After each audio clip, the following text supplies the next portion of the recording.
আসসালামু আলাইকুম। কেমন আছেন সবাই? টুকিটাকি সংসারের আরেকটি নতুন ব্লগে আপনাদের স্বাগতম। আজকে আমি আপনাদের জন্য নিয়ে এসেছি মজাদার খেজুর গুড়ের পায়েসের রেসিপি। তো যার জন্য প্রথমেই আমি 1/4 কাপ চিনি গুঁড়া চাল নিয়ে নিয়েছি। আপনারা চাইলে যে কোনো সুগন্ধি চাল ব্যবহার করতে পারেন, এই যেমন কালো জিরা বা বাসমতি।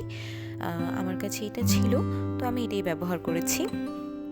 এর জন্য প্রথমেই আমি চালটাকে ভালোভাবে পানি দিয়ে কচলে ধুয়ে নিব, আর ততক্ষণ পর্যন্ত ধুবো যতক্ষণ না এর পানিটা একদম ট্রান্সপারেন্ট বের হয়। এই দেখুন, এখন ধোয়ার সময় পানিটা একদম ঘোলাটে দেখাচ্ছে। যখন এটি পুরোপুরি স্বচ্ছ হয়ে যাবে তখন বুঝতে হবে এটি ভালোভাবে ধোয়া হয়ে গেছে। তো যাই হোক, আমি অফ ক্যামেরায় এটিকে ভালোভাবে কচলে ধুয়ে নিয়েছি। এরপরে আমি সামান্য পরিমাণে পানি দিয়ে এই চালটাকে ভিজিয়ে রাখবো 10 থেকে 15 মিনিটের জন্য। এতে চালটা নরম হয়ে যাবে। এবারে আমি চলে এসেছি গুড়টা প্রিপেয়ার করে নিব। এখানে আমি 1 চাক গুড় নিয়েছি। কেটে নেওয়ার পরে এটা 1/3 কাপ হবে অলমোস্ট। আপনারা গুড়ের পরিমাণটা কম বেশি নিতে পারেন, যে যেরকম মিষ্টি খান। আমি একটু অল্প মিষ্টি পছন্দ করি, যার জন্য আমি একটু কমই নিয়েছি। আর বলা যেতে পারে দুধটাকে বেশ ঘন করেই আমি বানাবো, যার জন্য দুধের যে মিষ্টতাটা আছে সেটাও কিছুটা পায়েসে চলে আসবে। আপনারা বুঝে দিবেন নিজেদের স্বাদ অনুযায়ী অবশ্যই। আর এখানে আমি নতুন পাটালি গুড় ব্যবহার করছি। আপনারা চাইলে পুরনো গুড় দিয়েও করতে পারেন, তবে গুড়টা ভালো হলে পায়েসটা ভেঙে যাওয়ার বা ফেটে যাওয়ার সম্ভাবনা থাকে না। আর আমি যে গুড়টা নিয়েছি এই গুড়টা এতটাই নরম যে এটি ছুরি দিয়ে আমি খুব ইজিলি কেটে নিতে পারছি, যার জন্য আমি এটিকে আলাদাভাবে আর জাল করে নেব না।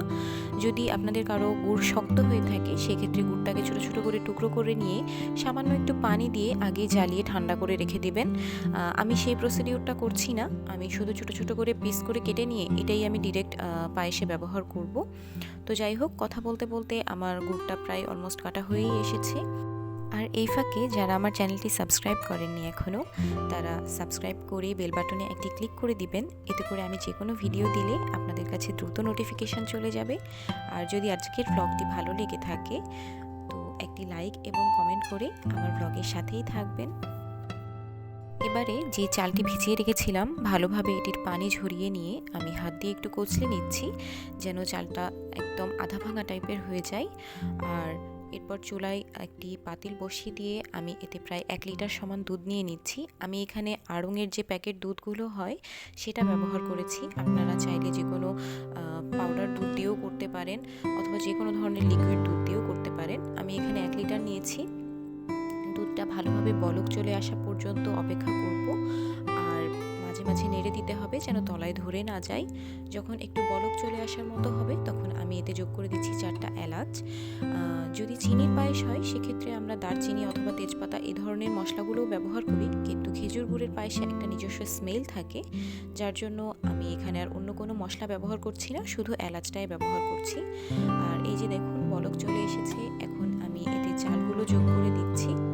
এখানে আমি 1/4 কাপের থেকেও একটু কম পরিমাণে চাল নিয়েছি। আপনারা চাইলে আরেকটু বাড়িয়েও নিতে পারেন, 1/3 কাপ পরিমাণও নিতে পারেন, কিন্তু কখনোই 1/2 কাপ নেবেন না। এতে করে চালের পরিমাণটা অনেক বেশি হয়ে যাবে। আমি এখানে একটু কম নিয়েছি যেন আমি এটাকে ভালোভাবে ঘন করতে পারি।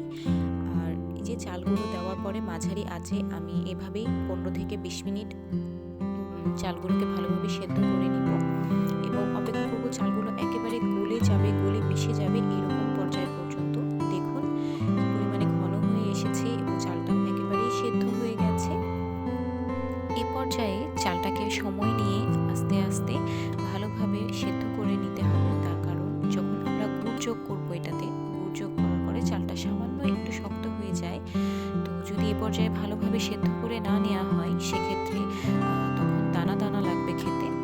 আর যদি আমরা এই পর্যায়ে একদম গলিয়ে সেদ্ধ করে নিই সেক্ষেত্রে গুড়টা যোগ করার পর এটা ঠিক একদম পারফেক্ট একটা কনসিস্টেন্সিতে চলে আসবে। তো যাই হোক, আমার এখানে অলমোস্ট এই চালটা সেদ্ধ করে নেওয়া হয়ে গেছে। আমি আর একটু দুধটা টানিয়ে নিয়েই 2 থেকে 3 মিনিট পরে আমি গ্যাসের চুলাটা অফ করে দিব। গ্যাসটা অফ করে দিয়ে এই মিশ্রণটাকে ভালোভাবে নেড়ে চেড়ে একটু ঠান্ডা করে নিতে হবে।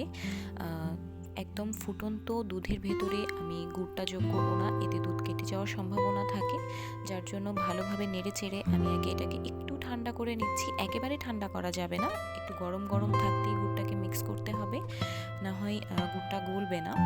তো এই যে দেখুন আমার মিশ্রণটা হালকা একটু ঠান্ডা হয়ে এসেছে। এর পর্যায়ে আমি গুড়টা যোগ করে দিচ্ছি, আর সামান্য একটু গুড় আমি রেখে দিয়েছি খালি মুখে খাওয়ার জন্য।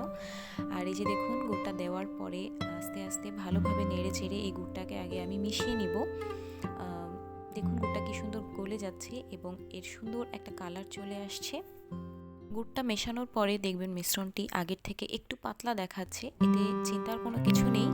আমরা এই মিশ্রণটিকে একদম ভালোভাবে গুড়টা মেশানোর পর চুলাটা জ্বালিয়ে একবার বলক তুলে নিব। আর এরই সাথে মিশ্রণটি যখন ঠান্ডা হয়ে যাবে একেবারে, তখন এই যে পাতলা দেখাচ্ছে এখন এরকম আর থাকবে না, একদম ঘন হয়ে যাবে। আপনারা এরপরে দেখতে পাবেন, আমি দেখাবো। আর আমার এই যে মেশানো হয়ে গেছে, দেখুন কি পরিমাণে পাতলা দেখাচ্ছে এখন। তো এই পর্যায়ে আমি চুলাটা জ্বালিয়ে জাস্ট একটা বলক তুলে নিব। আর এই যে দেখতে পাচ্ছেন আমি একটি বলক তুলে নিয়েছি। এতে একটু ঘনও হয়ে যাবে, আর ঠান্ডা হওয়ার পরে বাকি দুধটাও টেনে যাবে। তো আমি এখন একটি সার্ভিং ডিশে এটিকে উঠিয়ে নিচ্ছি। দেখুন কি সুন্দর ঘন হয়ে গেছে, আগের মতো পাতলা ভাবটা আর নেই। তো এখানে আমি একটু কাজু কিশমিশ দিয়ে এটিকে সাজিয়ে নিচ্ছি। আপনারা আপনাদের মন মতো সাজাতে পারেন, কোনো সমস্যা নেই। চাইলে এর উপর একটু কুচনো কাঠবাদামও ছড়িয়ে দেওয়া যায়, এতেও বেশ ভালো লাগে। তো আমি ঠিক একটু গ্রাম বাংলার স্টাইলে সাজাতে চেয়েছি, একটু কাজু দিয়ে ডিজাইন করে আর কিশমিশ দিয়ে ডিজাইন করে। তো কেমন লাগলো সবাই আমাকে কমেন্ট করে অবশ্যই জানাবেন, আপনাদের কমেন্টের অপেক্ষায় থাকবো। তো একেবারে ব্লগের শেষ পর্যায়ে চলে এসেছি। আজকের ব্লগটা আমি এখানেই শেষ করছি। আপনারা সকলে ভালো থাকবেন, সুস্থ থাকবেন, সাবধানে থাকবেন। ভালো লাগলে অবশ্যই আমার ভিডিওতে একটি লাইক করে দিবেন। দেখা হবে পরের আরেকটি কোনো ব্লগে। তো আমার জন্য অনেক অনেক দোয়া করবেন।